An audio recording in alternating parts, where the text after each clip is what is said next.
সাবেক প্রধান নির্বাচন কমিশনার একেএম নুরুল হুদাকে গ্রেপ্তার করেছে পুলিশ। আজ রোববার সন্ধ্যায় রাজধানীর উত্তরা এলাকায় স্থানীয় জনগণ তাকে আটক করে পুলিশে সোপর্দ করে।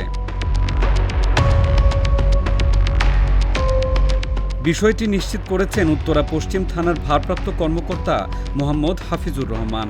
তিনি বলেন, সাবেক সিইসি নুরুল হুদার বিরুদ্ধে একটি মামলা রয়েছে, তাকে গ্রেপ্তার করা হয়েছে।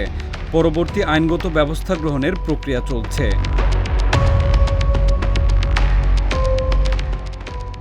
2018 সালের 30 ডিসেম্বর একাদশ জাতীয় সংসদ নির্বাচনে বিএনপি অংশ নিলেও ব্যাপক কারচুপির অভিযোগ ওঠে।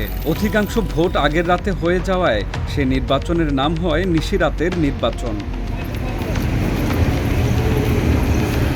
নুরুল হুদা নেতৃত্বাধীন এ কমিশনের সদস্য ছিলেন সাবেক সচিব রফিকুল ইসলাম, সাবেক অতিরিক্ত সচিব মাহবুব তালুকদার, অবসরপ্রাপ্ত জেলা জজ কবিতা খানম ও অবসরপ্রাপ্ত ব্রিগেডিয়ার জেনারেল শাহাদাত হোসেন চৌধুরী।